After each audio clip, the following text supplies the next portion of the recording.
Hiya. It's been a month since I was attacked by that spirit on my couch. Last couple of days were a wee bit difficult. I've been intense is probably the best description. Now that I'm through it all, I used to say throughout the 4 years, or certainly a year and a half in, when I realised what was going on, to all the wickedness that appeared in my life to deliver me, by the way, remember that? These things didn't come upon me by chance. I cried out to the Lord a long time ago, 10 years ago maybe, and then I was deceived, trying to find my way back to God through different means and not finding it, because I was hurt by the church a number of times when I was younger, by church members and things like that. And you don't throw the baby out with the bathwater, but it does still leave a sting, doesn't it? And these are things that are difficult to get through and be able to trust people again. And of course, right with the church, my experience from the professional services, from the social workers to the police officers and lawyers and judges, to go through so much where people have got no compassion and no mercy and nothing like that. It's quite something to experience. So I've got PTSD, there's no doubt about it. I was speaking to my sister yesterday or the other day, just said, you know what, there's no, I'm not in it any longer, so it's behind me. I can finally see I've got post-traumatic stress disorder. Now you might think to yourself, who's this guy? Been through a wee bit of an ordeal, went to prison, and he's coming out giving it, I've got post-traumatic stress disorder. There are soldiers with post-traumatic stress disorder. That's right, and there's also assault victims, people that have been raped, kids that have been brought up in horrific circumstances, morning. And so trauma. So I don't know what to do about that, because at the moment the only fix to help me is to go to the doctors and get the doctor to get me to go to seeing the same psychiatrist that refused to help me and show me any compassion or care or understanding three and a bit years ago. So as I said before, that's like cutting your gum and then the doctor offering you a broken glass to heal it.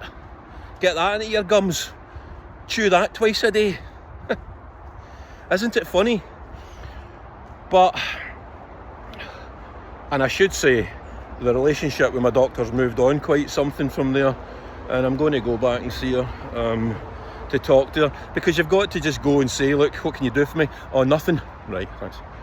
Because I understand they won't be able to do anything. All those says, you can speak to this doctor again, and this is the doctor that if I see him again, I'll probably stick the heat in him, and I don't want to do that, so I'll not put myself in the position. Do you understand me a wee bit better now?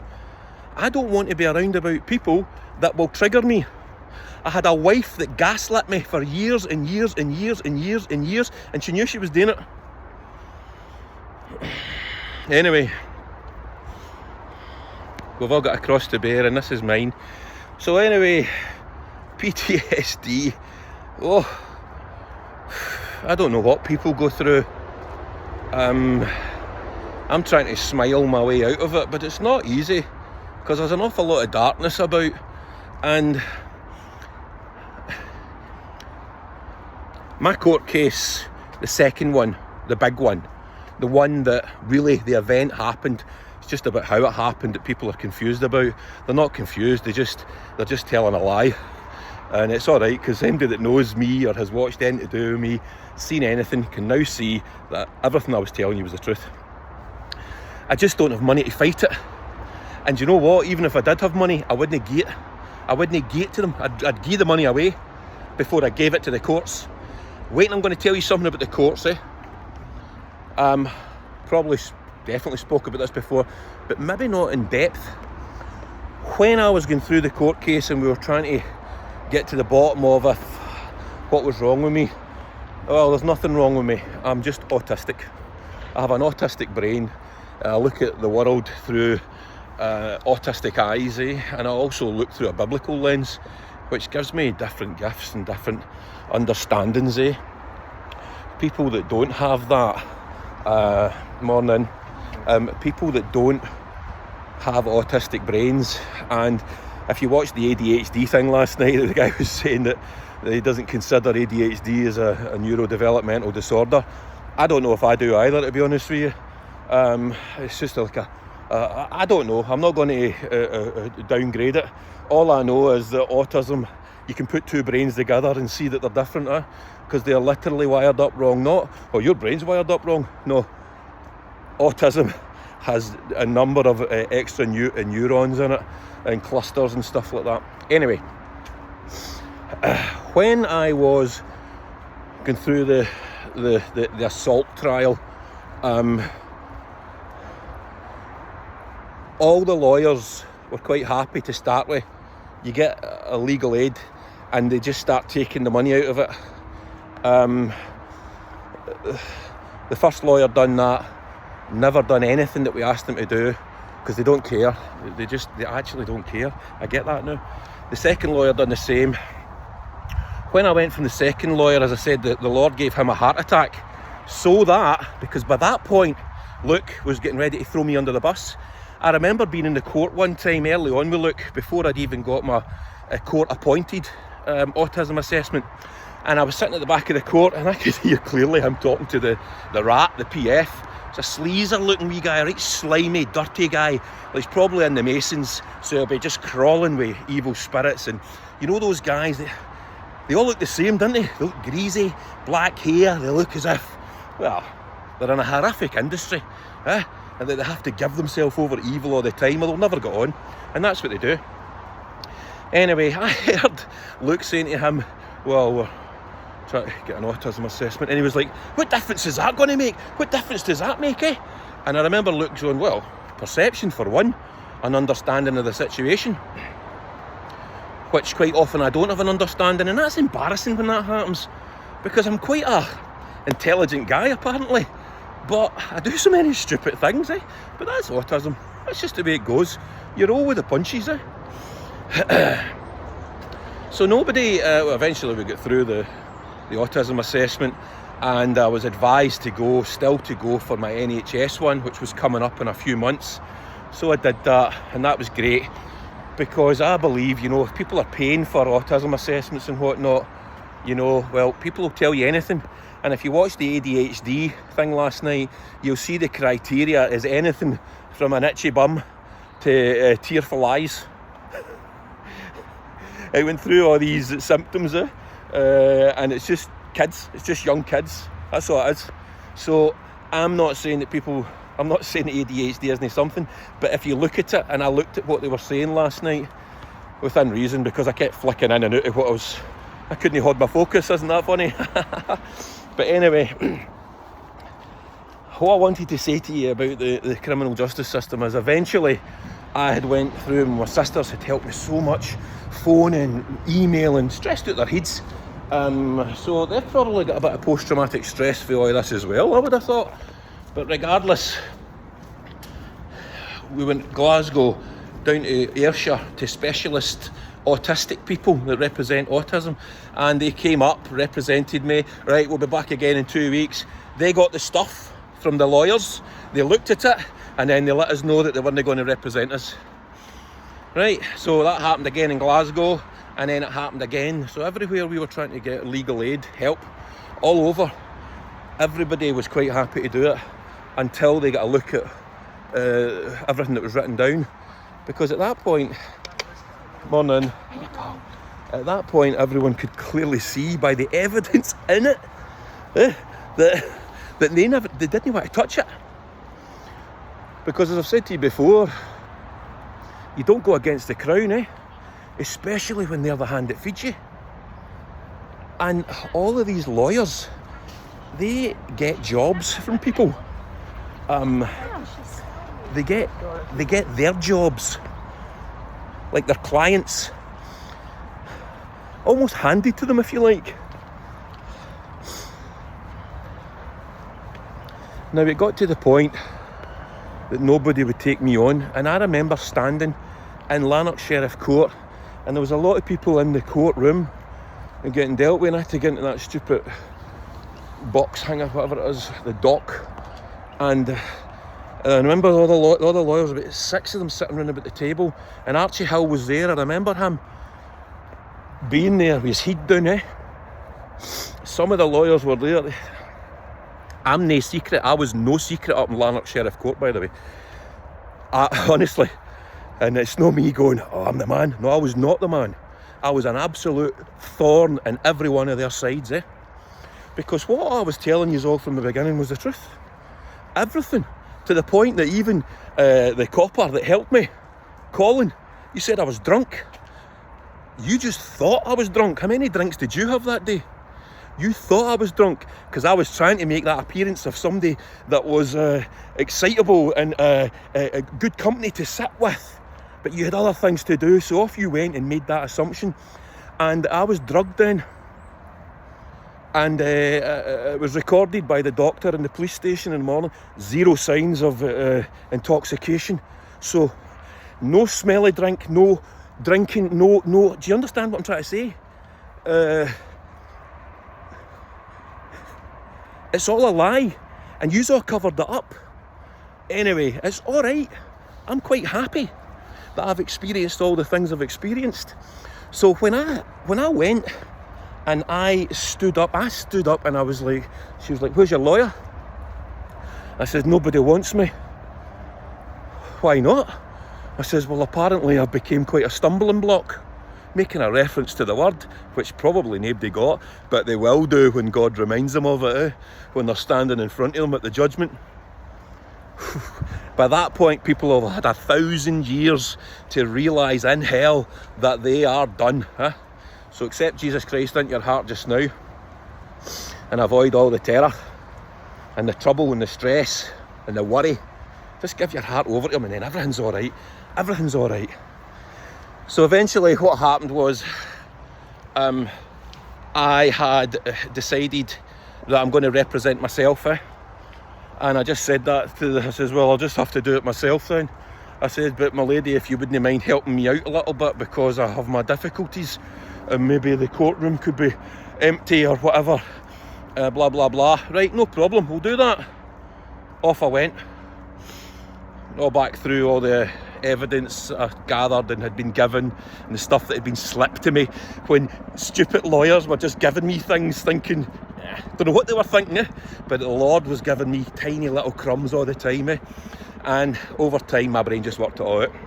So it was agreed that Airdrie, Procurator Fiscal's office, you dirty rats, Airdrie Procurator Fiscal's office actually said to my sister Anne, what your brother's trying to do here, it's going to be a very, very difficult task to take on the Procurator Fiscal's office on his own. He's not a lawyer. You know all this, And my sister was, well, that's just what he's doing. So when is he getting to look at all the evidence that you've got? The actual evidence. Oh, we'll get that sorted out as soon as. Alright, well, it's Friday. And on Monday, I think it was Monday, maybe it was Tuesday or Wednesday, whatever. My brother's standing in front of a judge, and you say the judge has asked you to give him the evidence so that he can be prepared. When I still never came, by the way, nothing. And I thought, well, what they'll probably do is I'll get up to court on the Wednesday, I think it was a Wednesday, and there'll be somebody there that gives me all the stuff or takes me into a private room for me to have a quick scan at it. Think about that. I'm up there trying to prove my innocence on my own without a lawyer, and they didn't even give me the evidence to look at. What does that tell you, folks? Come on, think. They didn't even give me the evidence. Do you know what they did give me? They gave me a young lassie lawyer. She came in, a young lassie, trying to, I don't know what she was trying to do, but she sat there for ages trying to convince me that I had to have a lawyer, even to go in and speak to the judge right now. And I told her, I'm not having it, because I know exactly what you've all been doing. And you think I'm going to be frightened and shy away? I'm no fear. I couldn't care less. I knew the Lord was with me. So she's like, oh well, stuff it. This guy's a nutter. He's just going to go for glory. So they shouted me in. I think just before they would have went for lunch, really. The place was empty. And as I've told you before, At that point, the Lord says to us, don't worry about worrying about what you're going to speak when you're called to stand up, because I'll give you words. The Holy Spirit will speak through you. And for about 15 or 20 minutes, I stood there twirling my wee band, looking at the ground, and I didn't stop talking. That might not be difficult for anyone to believe, but I didn't stop talking. And I even pointed at the Procurator Fiscal that had started all the lies and deceit. It was him, the Dark Destroyer. I'd love to find out his name, do you know that? He's bumped over to Livingston Sheriff Court now. Kind of bald, black hair. If anybody knows him, he's an old guy, probably older than me. Anyway, I'd love to find out his name. But you have to let these things go as a Christian. And I don't have any vengeance in me. I just want to laugh at them. That's all I want to do. Isn't that something? But anyway, the Lord is going to prepare a table for me before my enemies. And he can prepare a table for you as well before your enemies. And we have to still pray for our enemies, because it's not them. It's the spirit that they've allowed into their life. It's the spirit that they're quite happy to have in their life that's controlling them. So as much as the Lord prayed for forgiveness, Father, forgive them for they know not what they do. This is why Christians have to do it as well. And it's a very difficult thing to do, but very rewarding. So I stood up for 20 minutes. And as I said, only thing I had in my mind was, what am I going to call him? What am I going to call him? And as I was speaking and I was about to refer him, it just came out, my friend here, because that's what the lawyers call each other, isn't it? My friend. So that was excellent. That was me letting him know that he was talking to an authority here, and it wasn't me. It was Jesus Christ's testimony within me. And if you mock and laugh and think about that, all right, well, that's up to you. I love it. So about 15, 20 minutes of spouting telling the judge about not only the Procurator Fiscal's act of admittance, because he omitted to read something out which would have acquitted me for the first charge immediately, because I mean it didn't happen. So it was just a lie game, So anyway, I had spoke for about 15 or so minutes, pointed at him, told him, and I also told the judge that I had taken Police Scotland to a tribunal, and 3 times they come back to me denying it. And the length of time it took for the 3 denials to come out, more information was out. So it was perfect. And they actually said to me in the tribunal report, right, that's enough of this now. The police have said that you're talking garbage. And all the time I know, because Luke Curry showed me and the evidence to say that immediately they noticed that the flash drive wasn't working. So the video footage from inside the pub could have been collected again, and they would actually sent a policeman to do it. But then they decided that didn't actually happen, that no policeman went. The trail just goes dead for that, So of course we were fighting all that. It seemed to be I was fighting it all. And I stood up and I told the judge about it, didn't I? Because on the form it says, right, that's enough of this garbage. You shut up and stop talking. And if you want to say any more about it, you better tell a judge before, it was something like September the 10th, whatever it was, 2023 or 24, I can't even remember the years. So, joke's on you, Police Scotland, because I did tell a judge. I stood there and it was recorded in the notes, And after Archie Hill threw me under the bus, after he was quite happy not to make a big thing about the fact that 2 guys were on me. 2 guys were on me.